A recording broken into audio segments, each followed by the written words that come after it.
Good evening everyone. तो जैसा कि आप सभी को पता है कि हम यहाँ पर ले रहे हैं ऑनलाइन क्लासेस। किसकी? मैथ की। किस क्लास की? तो वो 9th क्लास की हम क्लासेस ले रहे हैं। तो जो भी कंसेप्ट है, जो 9th का मैथ पढ़ने में जो है आपके काम आने वाला है, ठीक है, उसे जो है हम क्या करेंगे, यहाँ पर पढ़ने वाले हैं और आगे भी जो है पढ़ते रहेंगे। आज आज तक भी पढ़ते आए हैं और आगे भी जो है वो पढ़ते रहेंगे। चलिए,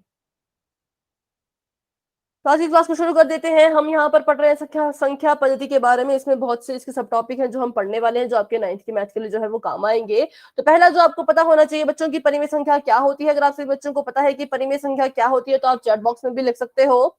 तो परिमेय संख्याएं ऐसी संख्याएं होती है जिनको हम बच्चों p अपॉन क्यू की फॉर्म में लिख सकते हैं। और यहाँ पर जो p अपॉन क्यू है ये क्या है? ये दोनों पूर्णांक होने चाहिए। क्या होने चाहिए? दोनों ये पूर्णांक होने चाहिए। जो हमारा p है उसके प्लेस पे भी हम किसी भी पूर्णांक को लिख सकते हैं। 0, 1, 2, 3, 4, 5, 6, माइनस का कुछ भी है ना, माइनस का कोई number.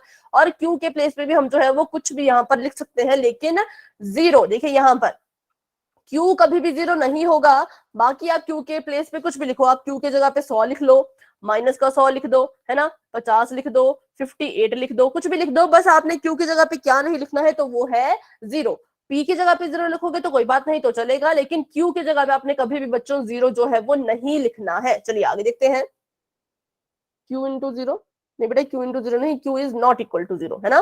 Q is not equal to zero, Q कभी भी जीरो नहीं होगा, ठीक है। चलिए,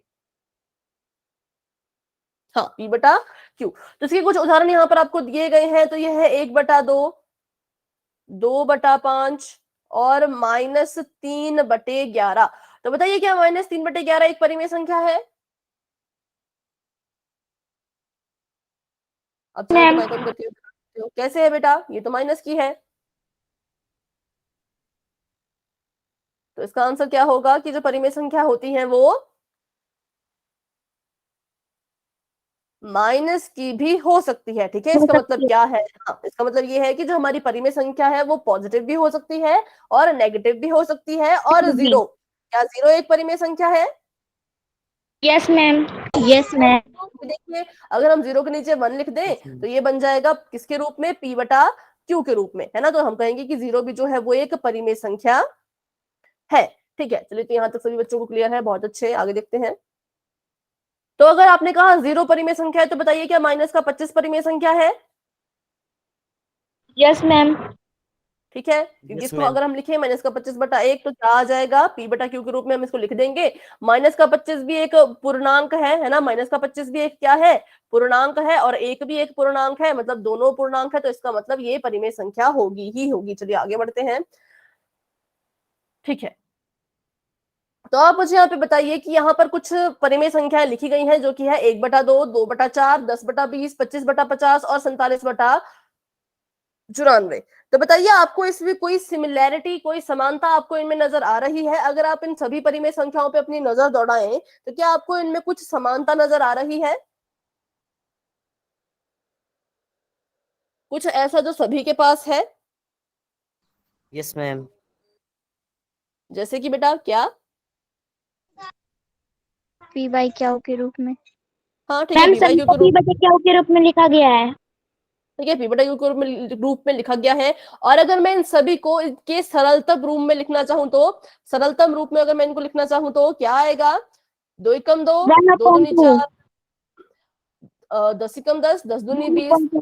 25 एकम 25, 25 दूनी 50, 47 एकम 47, 47 दूनी 94, ठीक है। तो हमने क्या किया, जब हमने इनको इनके सरलतम रूप में लिखा तो हमने देखा कि इनका सभी का उत्तर जो है वो 1/2 आया, 1/2 आया। तो इसका मतलब ये सारी संख्याएं आपस में जो है वो बराबर है। क्या है? बराबर है। और जब ऐसा कभी होता है कि हम किसी बड़ी संख्या को काटते हैं और वो हमारी इस संख्या के बराबर आ जाता है, तो उसके लिए हम इसको एक स्पेशल नाम देते हैं, जो कि है तुल्य परिमेय संख्याएं। कैसी है?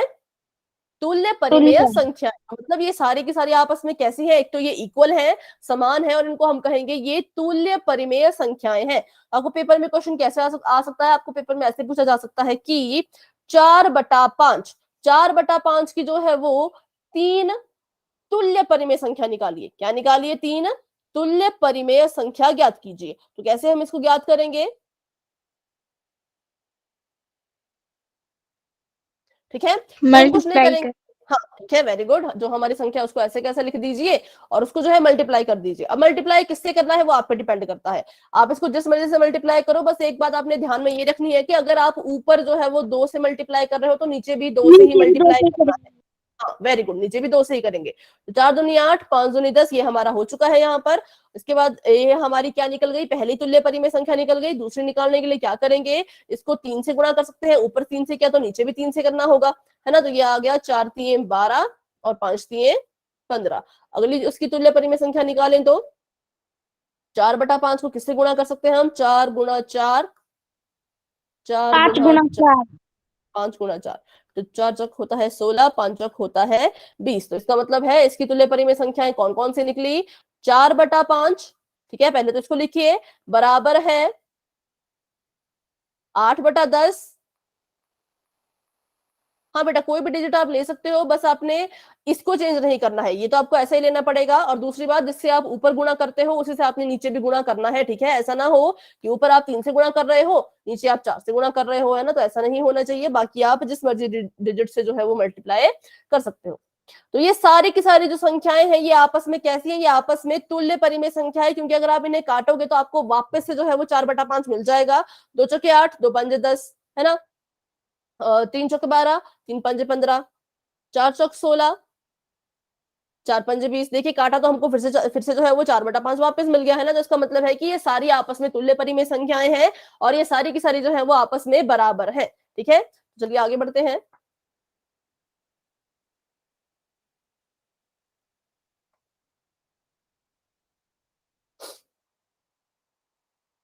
अभी के लिए आपको मेरी स्क्रीन जो है वो नजर नहीं आएगी, एक मिनट बेटा।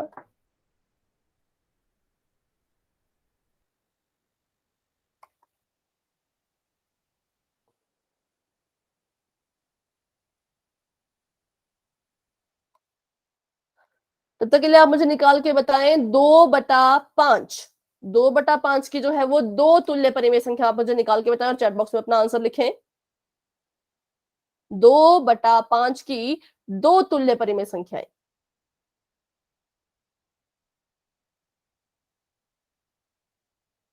थोड़ा सा यहाँ पर स्क्रीन देखने में टाइम लगेगा क्योंकि थोड़ा सा टेक्निकल इशू हो गया है, ठीक है। 4/10, 6/15, 2/5, हाँ ठीक है, आपका आंसर बिल्कुल ठीक है।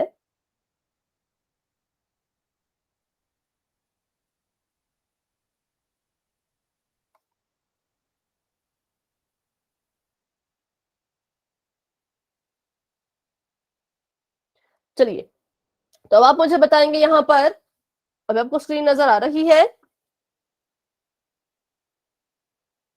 12/30 दिखाई किसी ने, 12/6 दूनी 12, 6 पंजे 30, ठीक है। हाँ 4/15, 4/15 कैसे, मैंने कहा था आपको 2/5 ना, तो नहीं होगा, 4/15 नहीं होगा बेटा। देखेंगे कि 4/15 को हम काटे अगर तो ये कटेंगे नहीं आपस में, और जब ये कटेंगे नहीं तो तुल्य कैसे होगा, है ना। 4/10 ठीक है, हाँ 4/10, क्योंकि 2 को 2 से गुणा किया तो 4 और 5 को 2 से गुणा किया तो 10, तो 5 दूनी 10, 2 दूनी 4, ठीक है। अब ठीक है ना। हाँ तो ऐसे आपने जो है वो तुल्य परिमेय संख्या आप निकाल सकते हैं। अभी यहाँ पर आप मुझे बताइए कि क्या प्रत्येक पूर्ण संख्या जो है वो प्राकृतिक संख्या होती है। प्रत्येक का यस मतलब है मैम। कि, वेरी गुड, लेकिन प्रत्येक का मतलब यहाँ पर क्या है कि आपने सभी की सभी पूर्ण संख्या जो है No, पहले लिखनी ma'am. है। 0 1, ठीक है बेटा, 3 4 एंड सो ऑन, और 1 2 3 4 एंड सो ऑन। अगर आपको पूर्ण संख्या सारी की सारी अपनी प्राकृतिक संख्याओं में मिल जाती तो आप कहते कि हाँ है, लेकिन अगर आपको अपनी सारी की सारी पूर्ण संख्याएं प्राकृतिक संख्या में नहीं मिल रही तो आप कहेंगे कि ये स्टेटमेंट जो है वो असत्य है, ये जो है वो झूठ कह रहे हैं, मतलब कि गलत कह रहे हैं, कि ऐसा नहीं होता है ना। क्योंकि देखिए मुझे अपने पूर्ण संख्याओं में से जो है इतनी संख्याएं तो प्राकृतिक संख्या में नजर आ रही है, लेकिन जो 0 है वो मुझे नजर नहीं आ रहा, तो इसका मतलब कि प्रत्येक पूर्ण संख्या प्राकृतिक नहीं हो सकती। नहीं हाँ जी बेटा बोलिए, कुछ कहना था आपको। मैम, हमारा कल टेस्ट है बुनियाद का, तो उसके लिए मैम आज आप 6 to 8 के कुछ सिलेबस करवा देती मैम। अरे ये बुनियाद क्या है, मतलब मुझे इसके बारे में नहीं पता। ये मैम अवंती इसमें की तरफ से कोई टेस्ट है। नो मैम, इसमें साइंस और मैम मैथ का पेपर आएगा मैम, कल का है, 9th क्लास के लिए ही है ये भी। आई थिंक मैम ओनली तो बेटा मैथ इसके आएगा। लिए मैम पर तो इसके आज बारे में आप हमें ऐसा कुछ बताया नहीं गया था, तो अभी हम जो है आपको बुनियाद का बेटा नहीं पढ़ा पाएंगे। हम जो है वो अभी जो आपके सेट एग्जाम है उसका पढ़ा रहे हैं, ठीक है। तो उसका शायद आपको खुद ही करना होगा, क्योंकि इसके बारे में हमें ऐसा कुछ नहीं बताया गया था कि इसे पढ़ाना है या नहीं, है ना। क्योंकि ओके ये मैम। पेपर अवंती की तरफ से नहीं है और ना ही स्कूल की तरफ से, ये पता नहीं आपका शायद अलग सा कोई पेपर है, क्योंकि सभी बच्चों का है क्या। यस मैम, मैम जिसने अच्छा, फॉर्म फिल किए थे। हाँ तो ये बेटा ये आपके जैसे जो है वो पर्सनल टेस्ट में आ गया है ना, तो उसका हम यहाँ पर नहीं करा सकते। हमें जो है वो जनरल से टेस्ट के लिए चलना पड़ेगा। जैसे अवंती का हम यहाँ पे पढ़ाते हैं, और अभी आपके स्कूल में सेट एग्जाम आने वाले हैं, तो उसका हम यहाँ पर पढ़ा रहे हैं, ठीक है। ठीक है मैम। ओके बेटा, चलिए तो अभी देखते हैं इसका यहाँ पर। हाँ आगे करते हैं।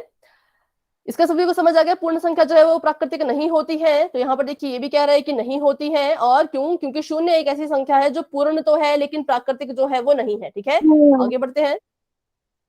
आगे आपके सामने क्वेश्चन है कि क्या प्रत्येक पूर्णांक एक परिमेय संख्या होती है। क्या प्रत्येक पूर्णांक, जितने भी इस दुनिया में पूर्णांक हैं वो सभी के सभी परिमेय संख्या होते हैं, ऐसा जो है यहाँ पर कहा जा रहा है। ठीक है, सभी बच्चे अपना आंसर देने की कोशिश करें, जो भी आपके मन में आता है, यस यस नो मैम। कुछ भी। ठीक है ठीक है। Yes, ma'am. ओके, और यहाँ पर क्या यस आता है, यहाँ मैम। पर देखिए सो ऑन।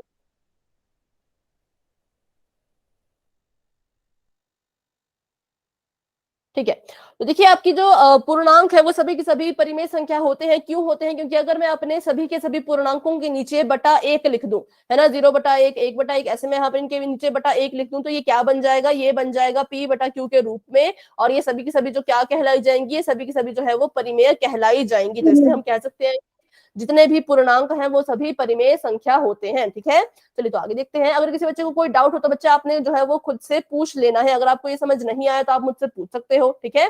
अगर हम क्या करें, अपने हर एक पूर्णांक के नीचे बटा एक लिख ले, बटा एक लिख ले, है ना। हमने अपना पूर्णांक लिया 0, 1, 2, क्योंकि हमें पता है कि जो परिमेय संख्या होती है वो p/q के रूप में लिखी जाती है। तो क्या हम अपने पूर्णांकों को p/q के रूप में लिख सकते हैं? जी हाँ, लिख सकते हैं।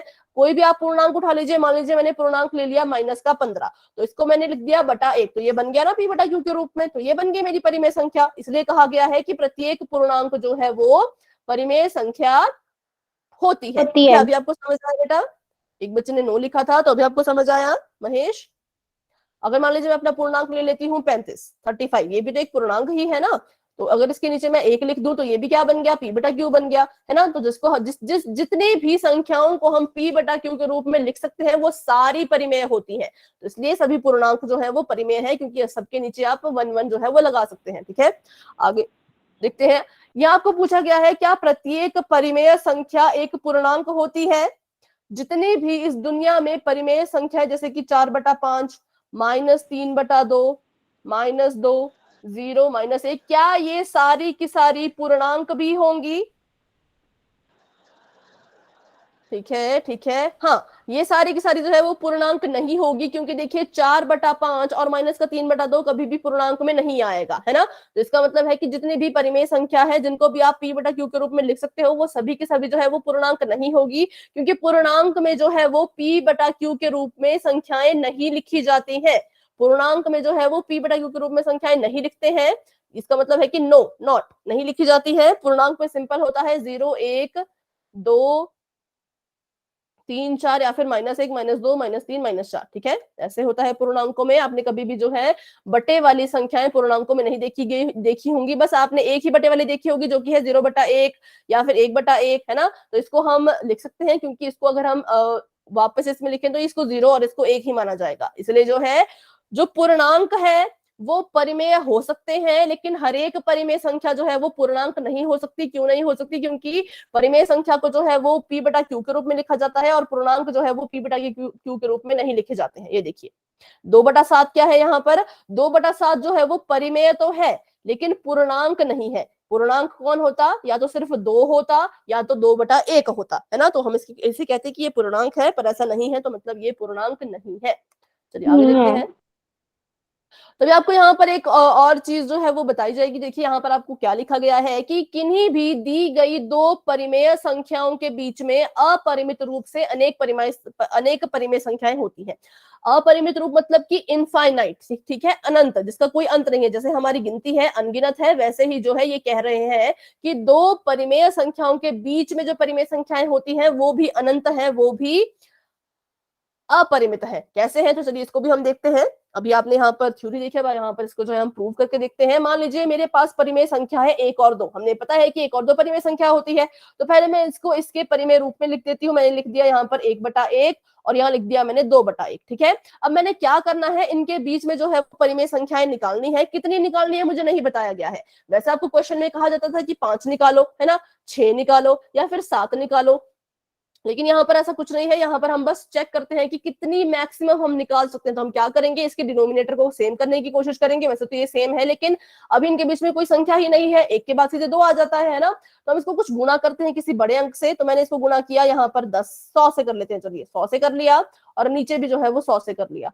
2 को भी 100 से और इसको भी 100 से। तो यहाँ पर देखिए कितना आ गया, 100/100, और यहाँ पर आ गया 200/100। अब देखिए 100/100 से लेकर के 200/100 के बीच में कितनी सारी परिमेय संख्या हमें देखने को मिलेंगी। तो कम से कम 99 जो है वो हमें संख्याएं देखने को यहाँ पर मिलेंगी, है ना। तो अब देखिए यहाँ पर मतलब कि अब पर हम ऐसा नहीं कह सकते कि इन दोनों के बीच में जो है वो 99 परिमेय संख्या ही है। ऐसा नहीं है। क्यों? क्योंकि अगर मैं इसको 1000 से गुणा कर दूं, 1000 से यहाँ भी, नीचे भी, यहाँ भी, नीचे भी, तो ये भी बन गया 1000 और ये बन गया 2000 और 1000, है ना। तो यहाँ पर कितनी परिमेय संख्या आ गई, यहाँ पर परिमेय संख्या आ जाएगी 999, ठीक है। तो देखिए यहाँ पर कितनी आ गई, 999 आ गई।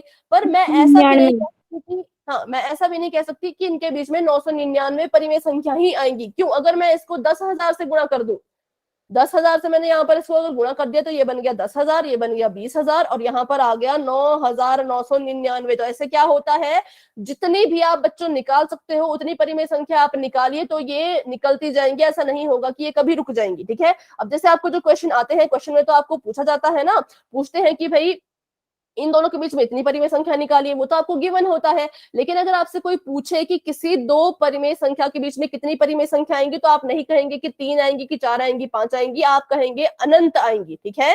अनंत कहेंगे या कहेंगे अपरिमित, अपरिमित, ठीक है।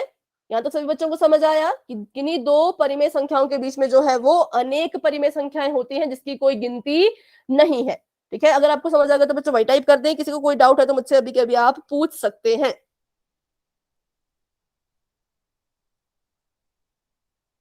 ठीक है। तभी हम एक क्वेश्चन कर लेते हैं यहाँ पर।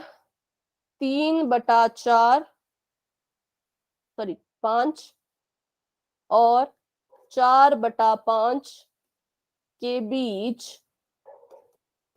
5 परिमेय संख्या ज्ञात कीजिए, ठीक है। जिन बच्चों को आता है वो सॉल्व कर सकते हैं, जिन बच्चों को थोड़ा सा डाउट है वो मेरे साथ पहले सीखेंगे, उसके बाद जो है आपको फिर सॉल्व करने को क्वेश्चन दिए जाएंगे, ठीक है। परिमेय संख्याएं,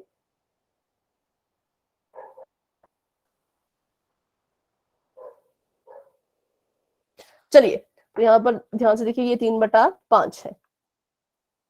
तो सबसे पहले क्या कीजिए, सबसे पहले तो अपनी परिमेय संख्याओं को लिख दीजिए, ठीक है। परिमेय संख्या मैंने यहाँ पर लिख दी 3/5 और यहाँ पर लिख दी 4/5। अब बच्चों देखिए, आपको शायद किसी और तरह से कराया हो, और जो मैं जिस तरह से कराऊं शायद वो अलग हो, वो सेम भी हो सकता है, वो अलग भी हो सकता है ना। अपनी अपनी जो है वो यहाँ पर मर्जी है।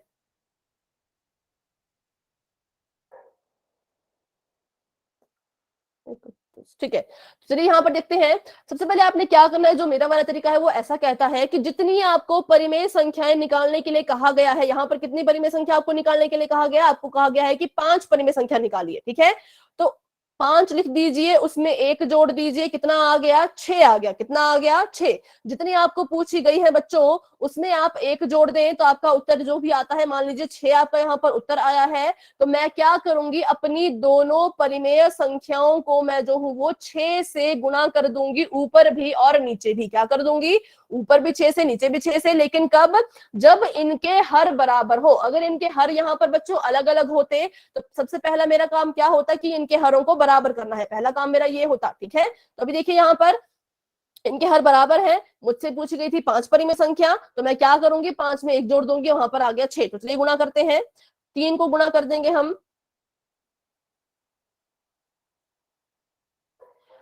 3 गुणा 6 और 5 गुणा 6, ठीक है, 4 गुणा 6 और 5 गुणा 6। तो यहाँ पर आ गया है 6 होता है 18, 18/30, और यहाँ आ गया है 6 चौक 24, 24/30, ठीक है। तो चलिए अब इसको हम देखते हैं यहाँ पर।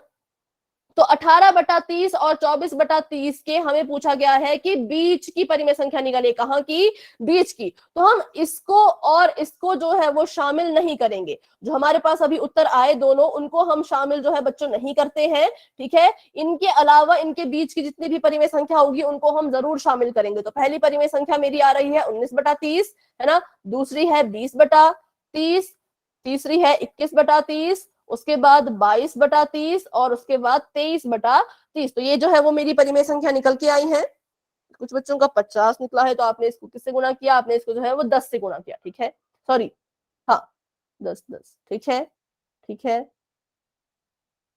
19/30, 20, हाँ ठीक है। तो आपने जिस भी तरह से किया है, जिस बच्चे ने 10 से, सॉरी, इनको 10 से गुणा किया उसका भी ठीक है, और जिन बच्चों ने ऐसे किया है उनका भी ठीक है। तो आप किसी भी तरह से इसे सॉल्व करो, पर आपने बच्चों बस एक बात है जिसका आपने ध्यान रखना है कि जितनी परिमेय संख्याएं आपको पूछी गई हैं, 5 पूछी गई हैं, तो कभी भी आपने अपनी परिमेय संख्या को ना तो 5 से गुणा करना है और ना ही उससे छोटे किसी से गुणा करना है, ठीक है। इन सबसे आप जो है वो गुणा नहीं करेंगे अपनी परिमेय संख्या को। इससे बड़ा अगर है, मान लीजिए 6, 7, 8, इन तीनों से अगर आप किसी किसी एक से भी इनको गुणा करते तो आपके पास जो है वो 5 से ज्यादा परिमेय संख्या ही आपको मिलती, ठीक है। तब आपको 5 से ज्यादा ही मिलेगी। लेकिन अगर आप इसको 5 से गुणा करोगे या 5 से कम की संख्या से गुणा करोगे तो कभी भी आपको 5 परिमेय संख्या नहीं मिलेगी, आपको उससे कम परिमेय संख्या ही मिलेगी। इतनी बात सभी को समझ आई? मैंने अभी क्या बोला कि जितनी आपको परिमेय संख्याएं पूछी गई होंगी उससे कम संख्या से आप कभी भी जो है वो ऐसे यहाँ पर गुणा नहीं करेंगे, ठीक है। उससे बड़ी से कर लो कोई बात नहीं, तो आपका आंसर ठीक आ जाएगा, लेकिन कम से आपने कभी भी नहीं करना है। कम से करोगे गुणा या फिर उतने से ही करोगे। 5 से करते या 5 से कम से करते तो आपका उत्तर जो है आपको नहीं मिल पाता। चाहिए तो हम इसको यहाँ पर प्रूव करके देख लेते हैं, ठीक है। अगर मैं यहाँ पर इन दोनों को गुणा करती, सॉरी,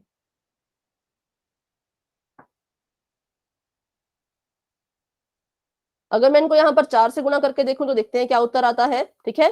5 हमसे पूछी गई थी, लेकिन मैंने क्या किया, मैंने अपनी संख्या को जो है वो 4 से गुणा कर दिया।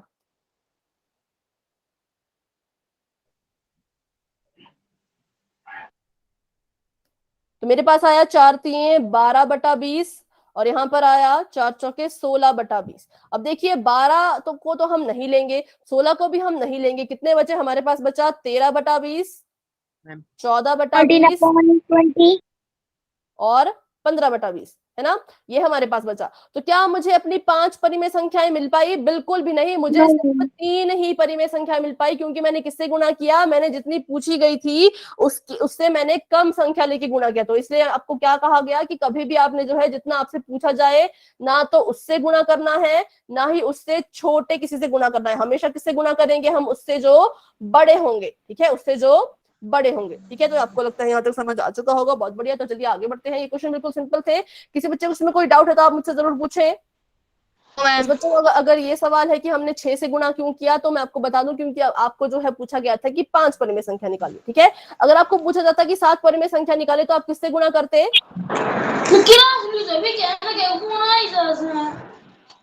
किससे गुणा करते? अगर आपको, बेटा किसी का माइक ऑन है, माइक ऑफ कर दें प्लीज। अरुण, आपका माइक ऑन है, अरुण जी के नाम से जो बच्चा ज्वाइन हुआ है, ठीक है, वेरी गुड। तो हम किससे करते? 8 से करते या 9 से कर लेते या 10 से कर लेते, मतलब कि बड़ी संख्या से करते हैं ना। 7 या उससे छोटी संख्या से हम नहीं करते। चलिए तो आगे बढ़ते हैं। तो यहाँ पर थोड़ा सा टेक्निकल इशू बार बार हो रहा है, तो आपको स्क्रीन अभी फिर नजर नहीं आ रही होगी, ठीक है। हाँ 8 से करते हैं। अगर अगर 9 पूछी गई तो 10 से करते हैं, पर कभी भी जो है 9 से या फिर उससे छोटी संख्या से हम जो है वो गुणा नहीं करते, ठीक है। तो ये बात आपने हमेशा जो है वो याद रखनी है, ठीक है। अभी थोड़ा सा मुझे टाइम दे बच्चों, यहाँ पर जो है वो फिर से स्क्रीन जो है वो आपको नजर नहीं आ रही होगी।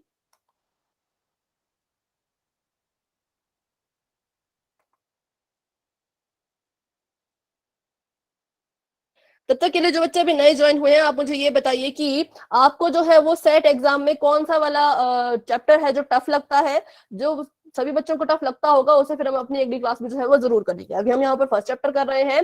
अगर आपको फर्स्ट चैप्टर में भी कोई चैप्टर ऐसा है जो आपको टफ लगता हो, जैसे कि 1.2, 1.3, 1.5 ऐसा कुछ भी है, तो आप मुझे बता सकते हो। फिर नेक्स्ट क्लास में जो है हम उस चैप्टर को रिवाइज करेंगे, ठीक है।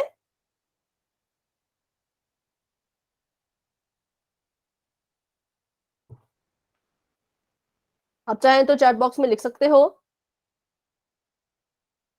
कि कौन सा चैप्टर है जो आप में से बच्चों को जो है वो टफ लग रहा है अभी आजकल। 2.3, ठीक है।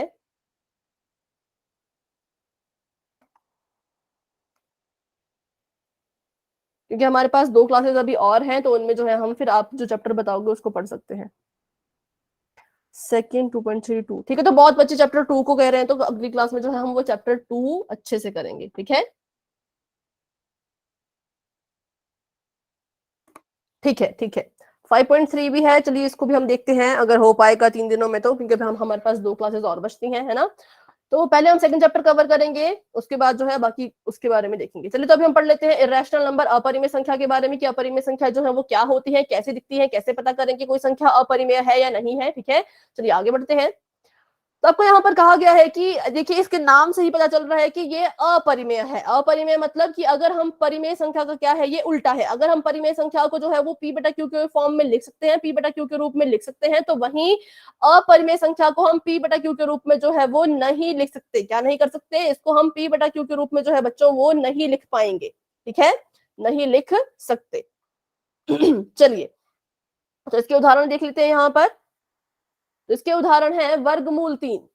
वर्गमूल, इसलिए जो हमारा ये निशान है ना, ये जो चिन्ह आपको दिख रहा है इसे कहते हैं वर्गमूल। तो अगला है वर्गमूल 11, अगला है पाई, और अगला है 0.101101110 एंड सो ऑन, ठीक है।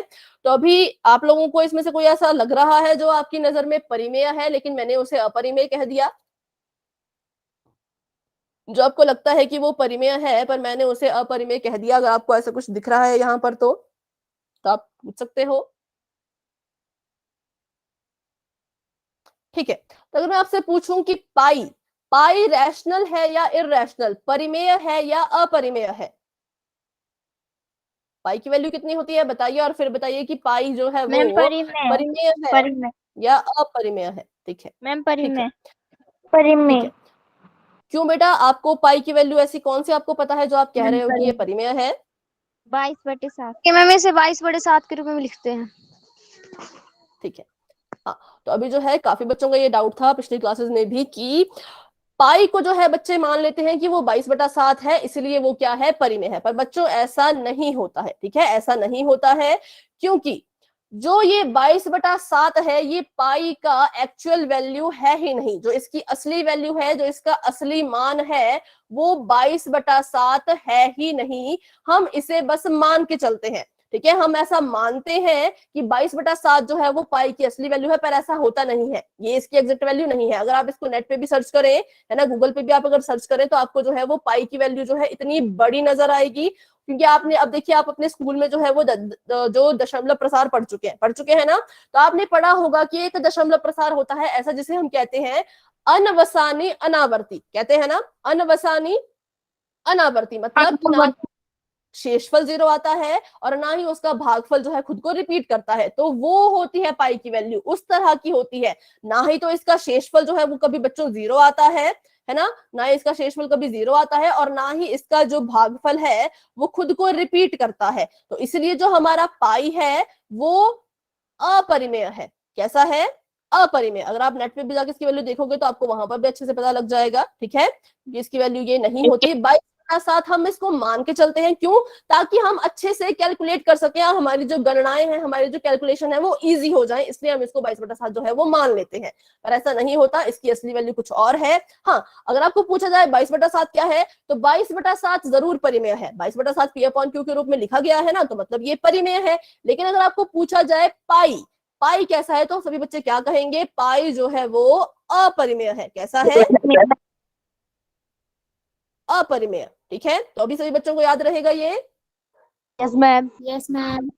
हाँ, पाई की वैल्यू जो है 22/7 है, वो तो बेशक परिमेय है, लेकिन जो हमारा पाई है बच्चों वो अपरिमेय है, क्योंकि 22/7 इसकी एग्जैक्ट वैल्यू नहीं है। जो पाई की एग्जैक्ट वैल्यू है वो आपको आगे भी यहाँ दिखाई जाएगी, ठीक है। और इतना आपने याद रखना है कि वो अनवसानी अनावर्ती है। चलिए, तो अभी हमने पीछे पढ़ा कि जो वर्गमूल वाली संख्याएं होती हैं वो भी अपरिमेय ही होती है ना। जैसे कि यहाँ पर देखिए वर्गमूल 3, वर्गमूल 11। तो अब आप मुझे बताइए कि क्या वर्गमूल 2 और वर्गमूल 4 ये दोनों भी अपरिमेय संख्याएं हैं? वर्गमूल 2 है यस लेकिन मैम। वर्गमूल 4 नहीं है। क्यों नहीं बेटा, इसका क्या रीजन है? अगर आपको इसका रीजन पता है तो आप बता सकते हैं। मैम वो 4 का ठीक है, ठीक है, वर्गमूल बोलिए। 2 आएगा, 2 आएगा 4 का ठीक है, वर्गमूल। बहुत बहुत अच्छे। और 2 कैसी संख्या है? 2 परिमेय है या नहीं? परिमेय। परिमेय। मैम परिमेय। हाँ, ठीक है। तो देखिए उन्होंने बिल्कुल अपना आंसर बिल्कुल ठीक दिया है कि क्या होता है बच्चों। तो इन केसेस में भी 2 केसेस होते हैं, 2 तरह के हमारे पास वर्गमूल देखने को मिलते हैं। एक होता है ऐसा वर्गमूल जिसका इस वर्गमूल का चिन्ह हम नहीं हटा पाते हैं, है ना। मतलब ऐसी कोई संख्या होती ही नहीं है जिसको उसी से गुणा करने पर हमें ये मिले। मतलब फिर से मैं आपको अच्छे से यहाँ पर समझाऊंगी, अभी 1 मिनट में लिख लेती हूँ, ठीक है। तो ये जो आपको यहाँ पर चिन्ह दिख रहा है ये वर्गमूल का चिन्ह होता है। इसको हटाने के लिए हमें क्या करना होता है? हमें ऐसी संख्या ढूंढनी होती है जिसको उसी से गुणा करने पर अंदर वाली जो संख्या है वो प्राप्त हो। मतलब अगर मुझे 4 का वर्गमूल हटाना है तो मुझे ऐसी संख्या ढूंढनी होगी जिसको मैं उसी से गुणा करूं और मुझे 4 मिले। तो वो संख्या कौन सी है? वो है 2, है ना। 2 को मैं 2 से गुणा करूंगी तो मुझे 4 मिलेगा, ठीक है। तो अभी मैंने इसको लिख दिया है यहाँ पर, वर्गमूल के अंदर हम इसको लिख देंगे ऐसे, 2 गुणा 2, ठीक है। अब देखिए यहाँ पर होता क्या है, ये जो 2 है ये वर्गमूल से बाहर निकल जाएगा। कैसे निकल जाएगा? क्योंकि ये वर्गमूल है और 2 गुणा 2 को अगर मैं घात के रूप में लिखूं, किसके रूप में? घात के रूप में लिखूं, तो देखिए कौन गुणा हो रहा है? 2 गुणा हो रहा है। कितनी बार लिखा गया है? 1, 2। तो 2 की घात कितनी आएगी? 2 की घात 2, ठीक है, ऐसी आएगी ना। तो मतलब इसको मैं अगर लिखूं घात के रूप में तो आ जाएगा 2 की घात 2।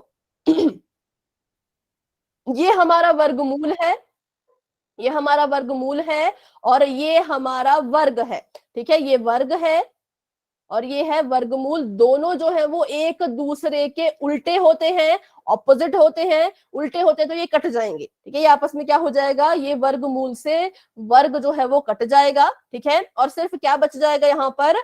2। तो यहाँ पर आ गया 2, ठीक है। जब हमने इसका वर्गमूल हटाने की कोशिश की तो √4 जो है वो कितना आ गया? 2 के बराबर आ गया। तो इसका मतलब कि फिर हम चेक करेंगे कि क्या 2 हमारी परिमेय संख्या है? हाँ है। अगर मैं 2 के नीचे 1 लिख दूं तो ये बन गया P/Q के रूप में, और P/Q बन गया तो मतलब ये परिमेय है ना। चलिए, तो अब इसको देखते हैं। यहाँ पर दूसरा वाला ये परिमेय क्यों नहीं है? क्योंकि क्या ऐसी कोई संख्या है जिसको उसी से गुणा करने पर 2 आए? No ma'am. क्या ऐसी कोई संख्या है जिसको मैं उसी से गुणा करूं और मुझे 2 मिले? 0 को 0 से गुणा किया तो 0, 1 को 1 से गुणा किया तो 1, 2 को 2 से गुणा किया तो 4, 3 को 3 से गुणा किया तो 9। तो देखिए यहाँ पर 1 आया और 1 के बाद सीधे ही 4 आ गया। तो मतलब कि 1 और 4 के बीच में आता है 2 और 3। तो मतलब 2 और 3 के लिए ऐसी कोई संख्या बनी ही नहीं है जिसको हम उसी से गुणा करें तो हमें 2 या 3 मिल पाए। 4 के लिए बनी है, 4 के लिए 2 है, 9 के लिए बनी है, 9 के लिए 3 है, 3 को 3 से गुणा करेंगे तो 9 आएगा, है ना। तो देखिए यहाँ पर 4 और 9 के बीच में कौन कौन आता है? 5, 6, 7, 8, ठीक है। तो ये देखिए, तो इनके लिए बनी है या नहीं बनी है? तो मतलब इनके लिए भी ऐसी कोई संख्या नहीं बनी है जिसको उसी से गुणा करने पर या तो 5 आए, या तो 6 आए, या तो 7 आए, या तो 8 आए, ठीक है। तो ये किसके लिए बनी है? सिर्फ 0, 1, 4, 9 और जितने भी वर्ग हैं हमारे पास उनके लिए। तो इसका मतलब नहीं बनी है। तो क्या हम इसका वर्गमूल हटा सकते हैं?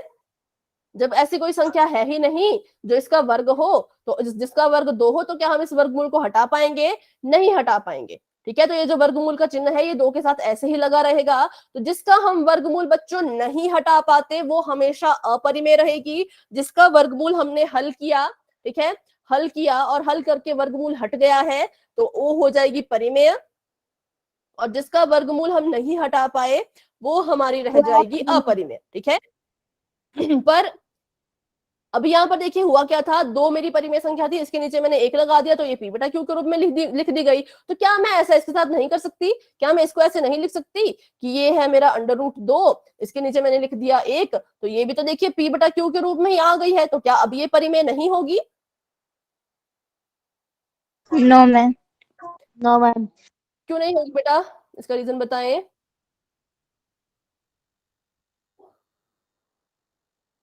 उत्तर तो आपका क्योंकि मैम ठीक है ये कि नहीं वर्गमूल होगी।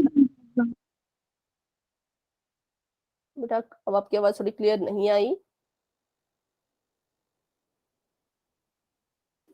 क्योंकि देखिए जब हमने पढ़ा था कि परिमेय संख्या क्या होती है, जिनको हम p बटा q के रूप में लिखते हैं, जहां पर p और q क्या है, p और q जो है वो कैसी संख्याएं हैं, क्या वो पूर्ण संख्या है या वो प्राकृतिक संख्या है या वो पूर्णांक है, क्या है? पूर्णांक। पूर्णांक है ना। तो देखिए जब हम पूर्णांकों के वर्ग को देखते हैं, ग्रुप को देखते हैं, तो क्या कभी आपने पूर्णांक के ग्रुप में ऐसे वर्गमूल वाली संख्याएं देखी हैं? No ma'am. नहीं देखी है ना। तो इसका मतलब ये है कि इसको भले ही आप p बटा q के रूप में लिख लो, ऐसे लिख लो, पर फिर भी ये परिमेय नहीं होगा। क्यों? क्योंकि अंडर रूट 2 वर्गमूल 2 जो है वो पूर्णांक नहीं है। और हम क्या कहते हैं कि p बटा q अगर पूर्णांक है तभी वो परिमेय होगी, नहीं तो उसे हम अपरिमेय रहने देंगे। ठीक है, तो इसलिए जो है इसका रीजन भी आपको पता लग गया कि अगर हम इसके नीचे एक लगा भी दें, बाय चांस हमने ऐसा कर रहे हैं सभी के साथ, इसके साथ भी कर लेते हैं, इसके नीचे भी एक लगा दो, परिमेय बना दो, पर तब भी ये अपरिमेय ही रहेगी, क्योंकि ये जो है वो पूर्णांक नहीं है ना। पूर्णांक होता तो इसको हम परिमेय बना देते, लेकिन पूर्णांक नहीं है। अच्छा, अभी एक बच्चे ने बोला था कि पोल में क्वेश्चन कराओ, तो बच्चे यहाँ पर पोल में क्वेश्चन नहीं होंगे, क्योंकि ये आपका रिवीजन है आपके एग्जाम के लिए। ठीक है, तो इसलिए यहाँ पर जितना ज्यादा हम रिवाइज कर सके उतना हम करेंगे, इसलिए पोल में जो आपको क्वेश्चन अभी नहीं दिए जाएंगे। तो देखिए अंडर रूट 2 आपका हो गया अपरिमेय, है ना, और अंडर रूट इसको बोलते हैं अंडर रूट वर्गमूल, और वर्गमूल 4 आपका हो गया परिमेय, क्योंकि ये हमने सॉल्व कर लिया। सिंपल सी बात है, जिसका वर्गमूल आप हटा पाए वो परिमेय, जिसका वर्गमूल आप नहीं हटा पाए वो अपरिमेय। अब हम फटाफट से करते हैं अपने वास्तविक संख्याओं का दशमलव प्रसार, जो कि आप सभी बच्चों को अच्छे से आता है, पर एक बार फिर से हम यहाँ पर इसे जो है वो रिवाइज कर लेंगे।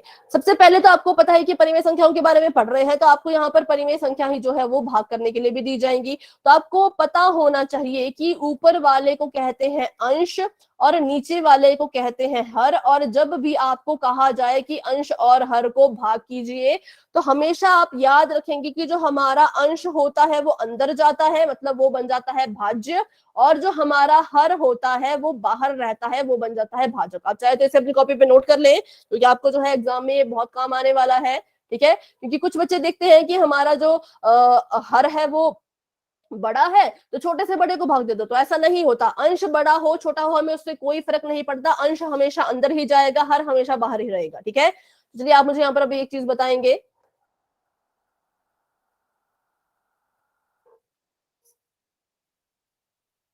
नंबर 1 ठीक है या नंबर 2 ठीक है?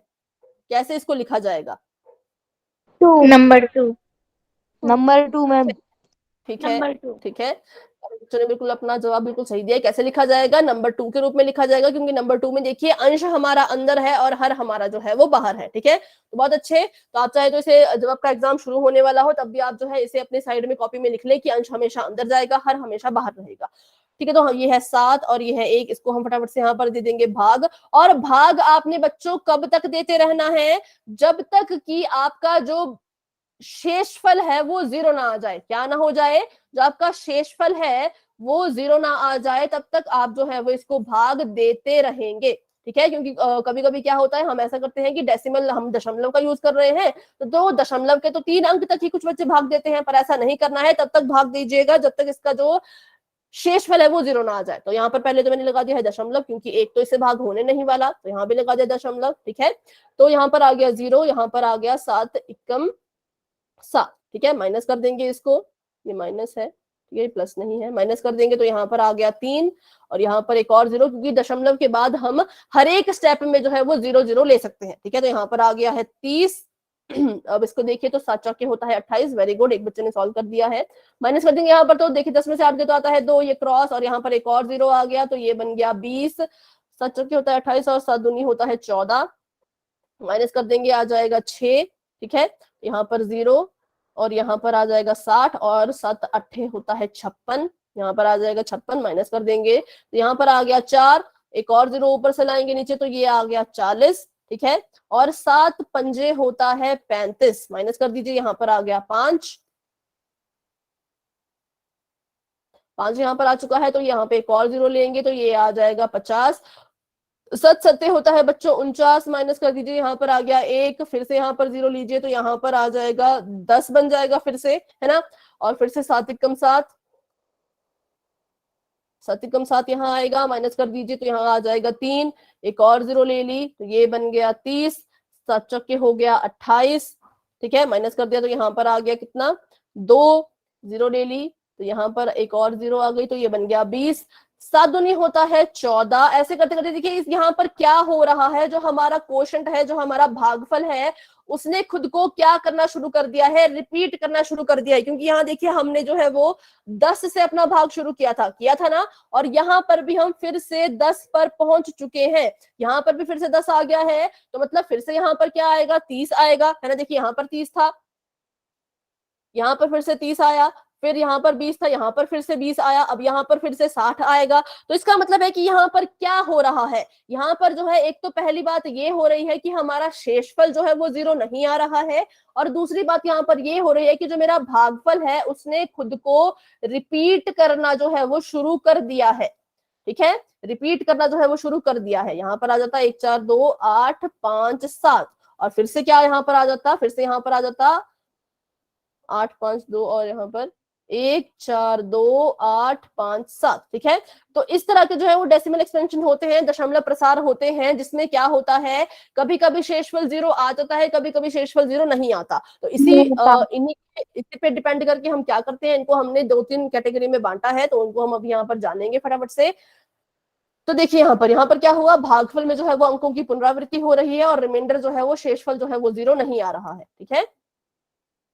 चलिए, तो अभी हम सीखेंगे यहाँ पर कि इस मतलब कि इस तरह से जो है वो कैसे इनको दशमलव प्रसार में बांटा जाता है। तो आप सभी को वैसे पता होगा, पहला जो दशमलव प्रसार है वो है शांत, ठीक है, शांत दशमलव प्रसार। अगर कुछ बच्चे इसमें कंफ्यूज होते हैं तो बच्चों आप अभी यहाँ पे इसको ध्यान से सुने, इसके लिए भी आप मेरे पास एक ट्रिक है जिससे आप इसे याद रख सकते हैं कि हम कब कहेंगे ये शांत है। जब हमने जो है अपने भाग को करते रहे और शेषफल हमारा आ गया 0, तो हम क्या कहेंगे कि जो हमारा भाग था वो शांति से सॉल्व हो गया। हम कहेंगे ना ऐसा कि जो हमारा भाग था वो बिल्कुल शांति से जो है वो हल हो चुका है, तो इसका मतलब वो शांत है, क्योंकि हमें ज्यादा इसमें मेहनत नहीं करनी पड़ी, हम सॉल्व करते गए और शेषफल हमारा 0 आ गया, है ना। तो अगर आपका शेषफल 0 आ जाए तो आप कहेंगे कि हमारा दशमलव प्रसार कैसा है, शांत है। और दूसरी तरफ अगर आपका शेषफल जो है वो 0 नहीं आ रहा तो क्या हो जाएगा, बहुत अशांति हो जाएगी। आप बोलोगे यार हम तो परेशान हो गए इसको सॉल्व कर करके, इसको इतना सॉल्व कर रहे हैं, ये तो 0 ही नहीं आ रहा है, और ना ही खुद को कभी रिपीट कर रहा है, कभी खुद को रिपीट नहीं कर रहा है ना। तो ऐसे जो हम बहुत ज्यादा अशांत हो जाएंगे तो उसी को हम कह देते हैं अशांत, या फिर उसको क्या कहते हैं बच्चों हम, अशांत या फिर अनवसानी, है ना। आपकी बुक में लिखा होगा अशांत या फिर अनवसानी, ठीक है, अनवसानी दशमलव प्रसार, ठीक है। जो भी आपकी बुक में जो भी आप बोलते हो आप उसको याद रख लीजिए। तो शांत होगा कब, जब हमारा शेषफल 0 आ जाए तो शांत कह देंगे, शेषफल 0 नहीं आ रहा तो अशांत कह देंगे। अब इस अशांत के भी जो है वो 2 पार्ट होते हैं, आगे को 2 जो है इसके टाइप्स होते हैं। पहला होता है कि एक तो शेषफल 0 नहीं आ रहा, है ना, अशांत, बहुत अशांति फैला दी भाई, शेषफल 0 ही नहीं आ रहा, इतना हम इसको सॉल्व कर रहे हैं, पर फिर भी हमारा शेषफल अनवसानी जो है वो 0 नहीं आ रहा, और ऊपर से उसने क्या कर दिया है, जो हमारा भागफल है वो रिपीट हो रहा है, उसने खुद को रिपीट करना शुरू कर दिया। जहां से हमने अपना भाग शुरू किया था वहीं पर हम फिर से पहुंच चुके हैं। सब सारी चीजें जो है वो खुद को क्या कर रही है, रिपीट कर रही हैं, तो हम उसको कह देंगे ये है अशांत या फिर अनवसानी आवर्ती। क्या है, अनवसानी आवर्ती या फिर अशांत और आवर्ती। आवर्ती का मतलब होता है जब कोई चीज अपने आप को रिपीट करना शुरू कर दे, ठीक है। तो क्या होगा इसमें, पहली बात तो एक दुख हमें यह है कि शेषफल एक तो हमारा 0 आ नहीं रहा है, ऊपर से जो हमारा भागफल है बच्चों उसने खुद को क्या शुरू कर दिया है, रिपीट करना, ठीक है,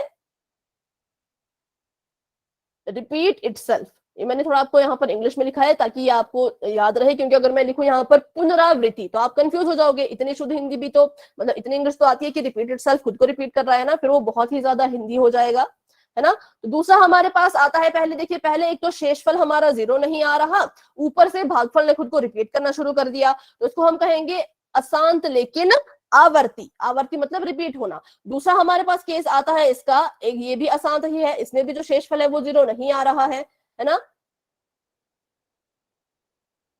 लेकिन इसको हम क्या कहेंगे, यहाँ पर क्या हो रहा है, एक तो शेषफल 0 नहीं आ रहा और दूसरा जो हमारा भागफल है उसने भी खुद को रिपीट नहीं कर रहा। इतना लंबा चला जा रहा है, ना तो शेषफल हमारा 0 आ रहा, ना हमारा भागफल खुद को रिपीट कर रहा है। तो ये देखिए यहाँ पर इसको हम कहेंगे अनवसानी या फिर अशांत की शेषफल तो 0 नहीं है, और अनावर्ती मतलब कि भागफल जो है वो खुद को जो है वो रिपीट नहीं कर रहा। ठीक है, डू नॉट रिपीट। और भाग इतना लंबा हो जाता है, इसमें बहुत लंबा हो जाता है क्योंकि अपने आप को रिपीट ही नहीं करता है। इसमें जो है वो अंक इतने ज्यादा हो जाते हैं, वो खुद को रिपीट बिल्कुल नहीं करते हैं। तो ये हमारे 3 प्रकार होते हैं। तो अभी आपको इनमें कोई डाउट है तो बच्चों आप मुझसे पूछे। पहला होता है शांत दशमलव प्रसार, जिसमें जो है आपका शेषफल 0 रहेगा। ठीक है, और दूसरा होता है आपका अशांत अनवसानी, जिसमें शेषफल तो आपका 0 है, लेकिन पहले केस में क्या होगा, वो खुद को रिपीट कर देगा, भागफल खुद को रिपीट करना शुरू कर देगा। तो आप कहोगे कि ये अनवसानी है, सॉल्व तो हो नहीं रहा, अशांत है, लेकिन शेषफल ने भागफल ने खुद को रिपीट करना शुरू कर दिया, तो आवर्ती है। अगर इसका शेषफल भी 0 नहीं आ रहा और भागफल भी रिपीट नहीं हो रहा, तो आप कहोगे ये कैसा है, एक तो ये अशांत है, एक तो ये अनवसानी है, दूसरा इसका भागफल भी रिपीट नहीं हो रहा, तो ये अनावर्ती है। ठीक है, अब यहाँ पर कुछ बच्चों ने लिखा है, हाँ जो मोनिका आपने लिखा था वो था अनवसानी और अनावर्ती, क्योंकि देखिए यहाँ पर रिपीट नहीं हो रहा है। ये दोनों ने यहाँ पर एग्जांपल दिया है 0.101 001 0001 है ना। तो यहाँ पर क्या था, पहले 1 0 आई, फिर 1 आया, फिर 2 0 आई, फिर दोबारा से 1 आया, फिर 3 0 आई, फिर दोबारा से 1 आया, तो अब 4 0 आएंगी। ठीक है, 4 फिर 1। तो ऐसे करते करते ये प्रसार जो है वो बढ़ता चला जाएगा और ये कभी भी खुद को रिपीट नहीं करेगा। तो ये हमारा हो गया अनवसानी और अनावर्ती। ठीक है, और जो यहाँ पर नीचे लिखा है बच्चों ये भी कैसा है, अनवसानी अनावर्ती है पहले वाला, और 1 2 3 1 2 3 1 2 3 ये कैसा है, ऐसा देखिए अगर आपका भागफल ऐसा आता 1 2 3 1 2 3 है ना, बार बार खुद को रिपीट कर रहा है और ऊपर से जो शेषफल है वो भी 0 नहीं आ रहा, तो वो होता हमारा अनवसानी है। शेषफल तो 0 नहीं आ रहा पर आवर्ती है क्योंकि इसने खुद को रिपीट करना शुरू कर दिया है। ठीक है, चलिए तो अभी आपको यहाँ तक क्लियर है तो बच्चों वाई टाइप कर दीजिए, थोड़ा सा भी डाउट है तो मुझसे पूछे।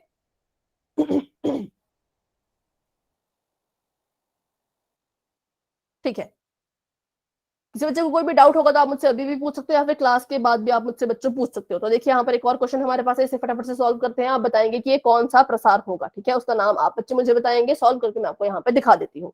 3 से भाग देंगे तो पहले तो मैंने लिख दिया यहाँ पर 3, क्योंकि मुझे पता है कि अब ये भाग हो सकता है, तो 3 3 होता है 9, माइनस कर दीजिए, आ गया 1, दशमलव लगा लिया तो यहाँ भी दशमलव लगा लीजिए, 0 0, 3 3 9, माइनस कर दीजिए तो आ गया 1, 0 ले लीजिए, आ गया 10, फिर से 3 3 9, फिर से 1, फिर से 0 ले लो, फिर से 10 आ गया, फिर से 3 3 9, माइनस करेंगे तो फिर से 1, फिर से 0 ले लो तो फिर से 10 आएगा, फिर से 3 3 यहाँ पर 9 आएगा। तो शेषफल मेरा 0 नहीं आ रहा, शेषफल मेरा बार बार 1 आ रहा है। तो बताइए इसका नाम क्या है, किस तरह का दशमलव प्रसार है। अनवसानी आवर्ती। वेरी गुड, बहुत अच्छे। देखिए क्योंकि इसका जो शेषफल है एक तो वो 0 नहीं आ रहा है, तो शेषफल 0 नहीं आता तो हम उसे कह देते हैं अशांत, है ना, अशांत या फिर अनवसानी, अनवसानी। ठीक है, और दूसरा इसका जो भागफल है देखिए वो क्या हो रहा है, रिपीट हो रहा है बार बार, यहाँ पर 3 3 3 दिन आता जा रहा है, यहाँ पे 3 3 3 आता रहेगा, है ना। तो इसका मतलब ये है कि एक तो ये अनवसानी है, शेषफल इसका 0 नहीं आ रहा, दूसरा इसका भागफल रिपीट हो रहा है, तो रिपीट होता है तो उसको कहते हैं हम आवर्ती। ठीक है, रिपीट हो रहा है तो उसको हम कहते हैं आवर्ती। ठीक है, चलिए तो यहाँ तक सभी बच्चों को समझ आ गया। नहीं बेटा 0.33 नहीं आएगा, 0.33 नहीं आएगा क्योंकि यहाँ पर 3 है, जब 3 है तो हम 0.333 नहीं लिखेंगे। ठीक है, यहाँ पर 3.333 आता रहेगा। और जब कोई डिजिट खुद को बार बार रिपीट करता है तो हम उसके सिर पे क्या लगा सकते हैं, एक मैंने इसको ऐसे इतने सारे 3 3 नहीं लिखने हैं हम, वेरी गुड, बार, है ना, बार लगा सकते हैं। कैसे, 3 मैंने यहाँ लिख दिया, ये तो बेचारा रिपीट नहीं हो रहा था, ये तो दशमलव से पहले है तो उसको हम बार नहीं लगाते हैं, दशमलव के बाद वाले डिजिट को लगाते हैं। ठीक है, तो यहाँ देखिए दशमलव के बाद कौन है जो खुद को रिपीट कर रहा है, क्या वो 3 है या वो 33 है या वो 333 है,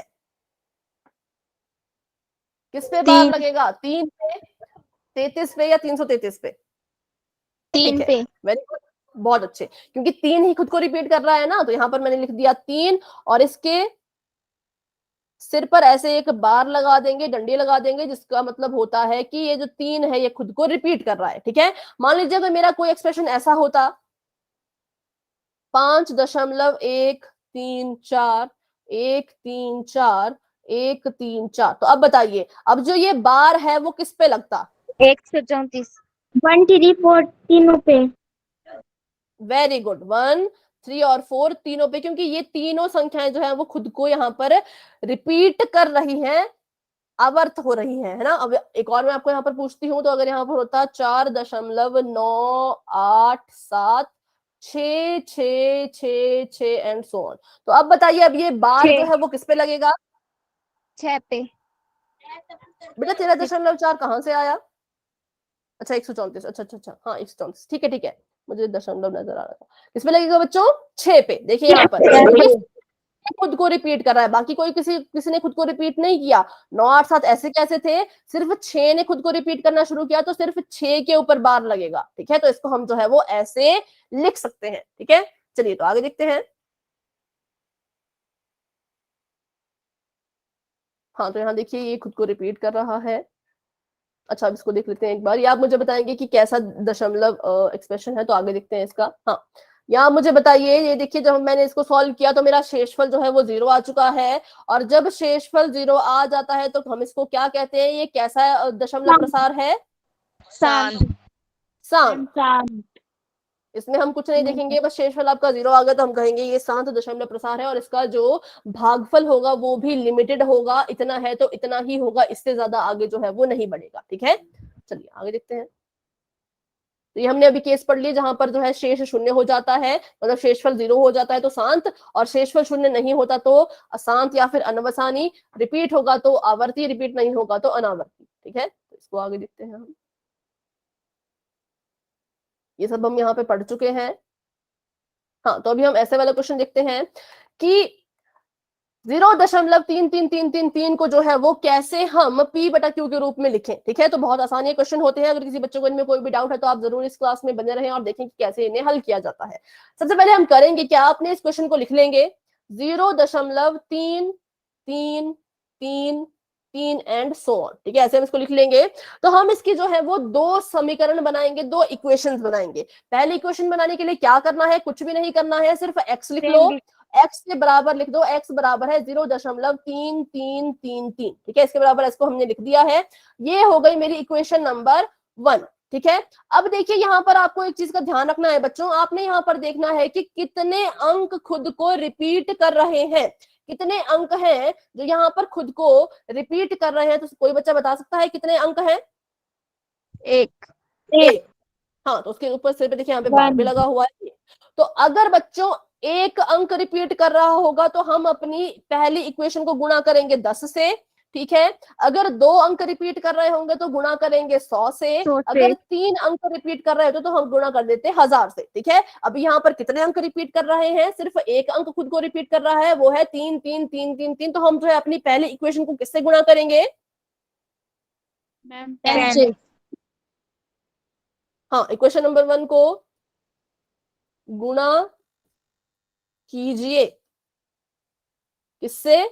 10 से। ठीक है, 10 से गुणा करते चलिए, इसको इस तरफ भी करेंगे और इस तरफ भी करना है और इस तरफ भी करना है। तो x को 10 से गुणा करें तो आता है बच्चों 10x, है ना। और जब मैं 10 से गुणा करूंगी 0.3333 को, तो क्या होगा? जो मेरा दशमलव है वो कुछ कदम जो है वो राइट की तरफ को चला जाएगा, इस तरफ को चला जाएगा। कितने कदम? जितनी 0 से उसको गुणा कर रहे हैं। ये देखिए यहाँ पर 10x है, मैं इसको 10 से गुणा कर रही हूँ, 1 0 यहाँ पर है, तो मेरा दशमलव जो है वो 1 कदम आगे बढ़ जाएगा। कहाँ बढ़ जाएगा? आगे बढ़ जाएगा। तो ये क्या आ गया यहाँ पर? ये आ गया 3.333 एंड सो ऑन। ठीक है, ये बन गई मेरी इक्वेशन नंबर 2। पहली इक्वेशन में हमने कुछ नहीं किया, बिल्कुल सिंपल था। हमने क्या किया, जितने अंक हमारे जो है वो रिपीट हो रहे थे उतना हमने देखा, उससे उसको अच्छा पहली इक्वेशन को हमने सिर्फ क्या किया, जो हमारा क्वेश्चन है उसको x के बराबर लिख दिया। दूसरी इक्वेशन में हमने क्या किया, पहली इक्वेशन को 10 से गुणा किया। 10 से क्यों गुणा किया? क्योंकि यहाँ पर एक ही अंक था जो वो रिपीट हो रहा था। 2 अंक रिपीट होते तो 100 से करते, 3 अंक होते तो 1000 से करते। ठीक है, गुणा करने पर हमारे पास जो भी इक्वेशन आई वो आई 10x बराबर है 3.33333। क्यों आई? क्योंकि हम यहाँ पे इसको 10 से गुणा कर रहे हैं, तो जितनी जीरो है उतने कदम ये आगे बढ़ जाएगा। अगर मैं इसे यहाँ पर 100 से गुणा कर रही होती तो कितने कदम आगे बढ़ जाता बच्चों?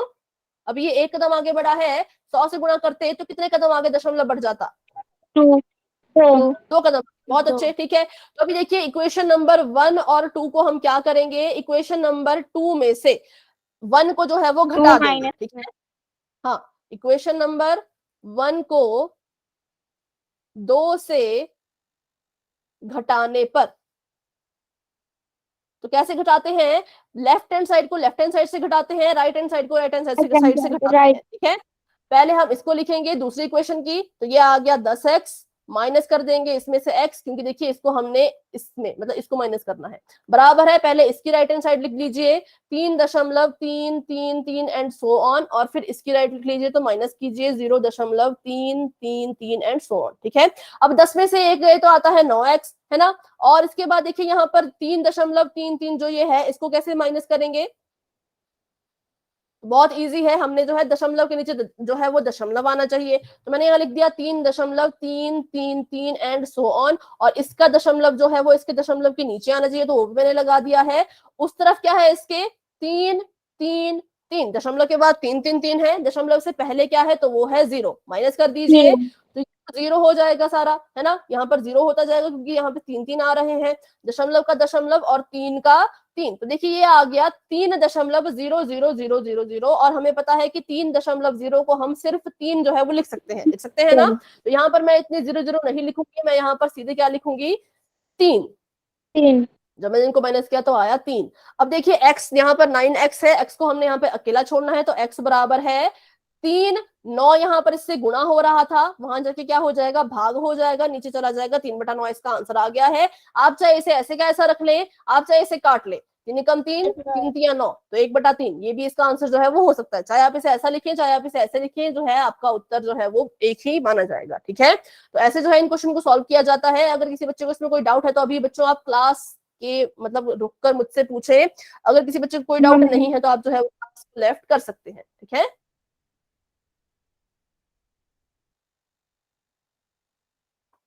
और अगले